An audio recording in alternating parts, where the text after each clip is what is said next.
¿Sabías que mucho antes de que existiera el Imperio Británico, Inglaterra durante la Edad Media se erigió como un poderoso imperio en Europa cuyo legado significó el preludio de la Guerra de los 100 años?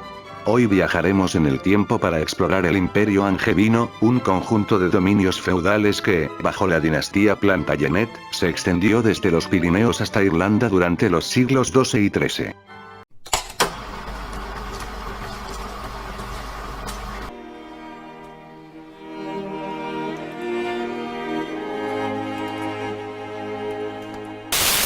Antecedentes. Desde antes del año 1000 y en los años siguientes, el Reino de Inglaterra se había hecho con el control del condado de Anjou y otras zonas adyacentes como Turena y Maine. En 1066, el duque de Normandía, Guillermo el Conquistador, invadiría Inglaterra y pondría fin al dominio anglosajón sobre esta.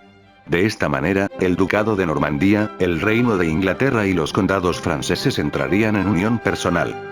Posteriormente, el ducado de Bretaña, que había estado bajo influencia normanda durante el ducado de Guillermo, sería intervenido militarmente por Enrique II de Inglaterra, que se convertiría en regente, para luego convertir a su hijo ilegítimo Godofredo I en duque de Bretaña, por lo que el territorio sería anexado a la influencia Plantagenet.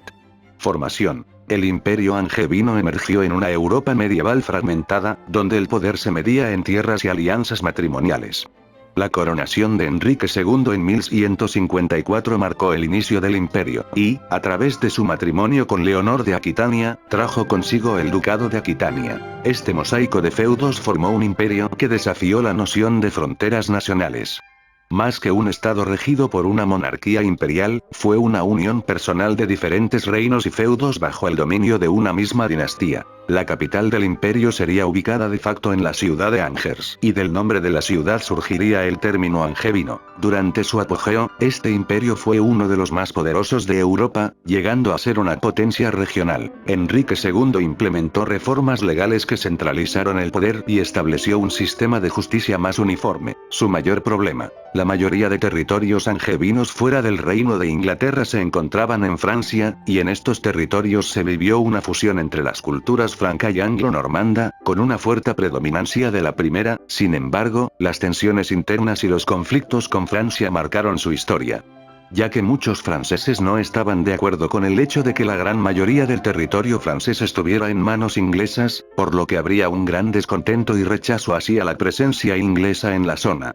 Además que el imperio angevino se había hecho con una enorme porción del territorio francés, por lo que el reino de Francia se iba quedando cada vez más sin territorio, y debido al avance angevino, los galos tenían miedo que Francia fuera conquistada en su totalidad por Inglaterra, la potencia medieval efímera. El imperio angevino no solo le quitaría territorio a Francia, sino que también continuaría con su conquista de Gales e Irlanda. Participaría de la Tercera Cruzada bajo el reinado de Ricardo I, entremezclando su participación en esta con los asuntos y tensiones con Francia.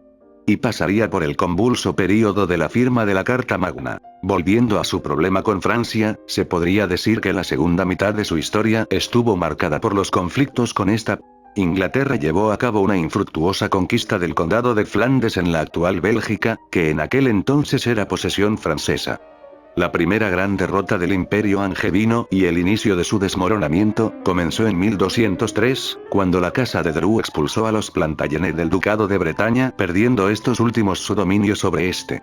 A esto le seguiría que Felipe II de Francia conquistaría casi toda Normandía salvo las islas del Canal y poco más. En ese mismo año, el rey Felipe Augusto de Francia conquistaría Anjou, y el dominio sobre el corazón de Francia comenzaría a resquebrajarse, y se podría decir que fue este rey quien le dio la estocada a los angevinos, que comenzó a debilitarlos hasta su derrota absoluta. Yendo al reinado de Juan I, Inglaterra estaba perdiendo, y el rey tuvo que luchar desesperadamente por mantener el control sobre los dominios que le quedaban y tratar de recuperar lo que más pudiera. Así que en 1208 lanzó una campaña a Gales, en 1209 una a la frontera escocesa, en 1210 a Irlanda y en 1211 con el éxito de todas ellas aseguraría su dominio en las islas británicas, y se prepararía entonces para invadir Francia, pero una revuelta en Gales lo hizo retroceder, y con la revuelta a duras penas sofocada, redirigió sus tropas por mar para desembarcar en Normandía y tratar de tomar París, mientras él se dirigía hacia Aquitania para intentar asegurar su dominio allí.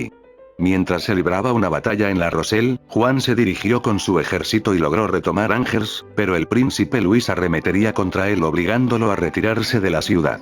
A pesar de que el ejército de los Capetos fue dividido, el rey Felipe Augusto aplastaría a las tropas inglesas en la batalla de Bouvines, obligándolo a retirarse. Y volviendo al asunto de la Carta Magna, Juan I la desacataría, así que los nobles ingleses planearían un complot para traicionar al rey, para derrocarlo y poner en su lugar al príncipe Luis de Francia.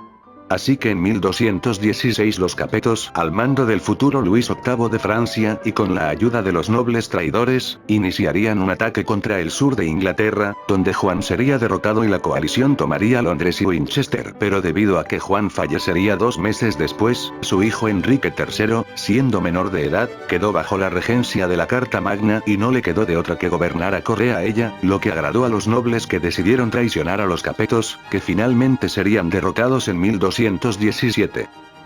El interregno de paz y el fin del imperio. Luego de la derrota capeta, Inglaterra y Francia cesarían su lucha. El imperio angevino desde 1217, se considera disuelto en la práctica, pero se considera que continuaría hasta 1242. A pesar de su derrota, lo que quedaba del imperio angevino ahora era Inglaterra, una porción de territorio mayor en Gales, Escocia e Irlanda, las islas del Canal y la región de Guyena en el remanente de lo que conservaron de Aquitania.